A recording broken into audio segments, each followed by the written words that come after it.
সামনে আসতেছেন ইলেকট্রিক মানি, cryptocurrency, bitcoin. আমাদের বাংলাদেশ নয়, সারা পৃথিবীর যেই ব্যাংক ব্যবস্থা আছে বর্তমানে, এই ব্যাংক ব্যবস্থা পুরাটাই ধসে যাবে। এটাই বাস্তব, লিখে রাখেন আপনি। আপনাদের আমাদের যেই ব্যাংক ব্যবস্থা, পুরা ব্যাংক ব্যবস্থা ধসে যাবে। নতুন টেকনোলজি বাংলাদেশ নয়, সারা পৃথিবীতে আসতেছেন। ব্লক চেইন, আমার কথাগুলি কঠিন হলেও বোঝার চেষ্টা করেন। ব্লক চেইনের আন্ডারে পুরা পৃথিবী চলে যাচ্ছে। দুনিয়ার সমস্ত ইকোনমি ব্যবস্থা, ব্যাংক ব্যবস্থা তার হাতে চলে যাবে, অটোমেটিক চলে যাবে। মানুষ হতাশ হয়ে যাবে। অতিরিক্ত লোভের কারণে উম্মতরা দাজ্জালের ফিতনায় পড়ে যাবে, তারা চিন্তাও করতে পারবে না। আধুনিক জমানার ইতিহাস আপনাদেরকে শোনাই, সামনে কোন দুনিয়া আসতেছে। আমাদের ইতিহাসে সর্বপ্রথম কয়েন মানি চলত। আপনারা যারা মুদ্রা চিনেন, মুদ্রা সামনে আসতেছেন ইলেকট্রিক মানি, ক্রিপ্টোকারেন্সি, বিটকয়েন।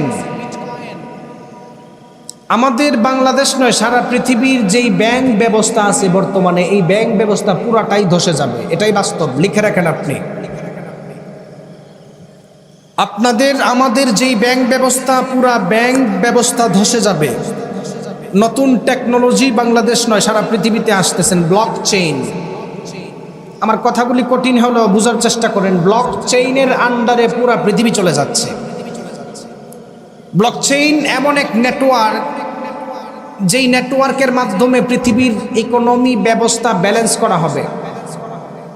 ব্লকচেইন এমন একটা ব্লকচেইন, এমন সিস্টেমে তারা তৈরি করেছেন, যার মাধ্যমে মানুষদের প্রপার্টি সেখানে সেভ করবেন, টাকা পয়সা সেভ করবেন, আর টাকা ধরার কোনো চান্স থাকবে না। এগুলা সব ডিজিট হয়ে যাবে।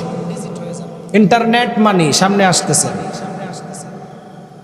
আমি বিশ্বাস করি, আমার গবেষণা অনুযায়ী বোঝা যায়, ক্রিপ্টোকারেন্সি বলেন, বিটকয়েন বলেন, ব্লকচেইনের মাধ্যমেই দাজ্জাল সারা পৃথিবীর ইকোনমি ব্যবস্থা তার কাছে নিয়ে যাবেন এক ক্লিকের মাধ্যমে।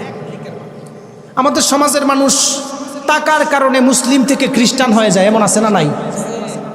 টাকার জন্য মানুষ মুসলমান থেকে হিন্দু হয়ে যায়, এরকম আছে না নাই? অভাব নাই। এই অবস্থা এখন। আর যখন দাজ্জালের ভেলকিবাজি দেখবেন, টাকার জন্য নিজের ঈমান দিয়ে দিবেন, আপনি বলতে পারবেন।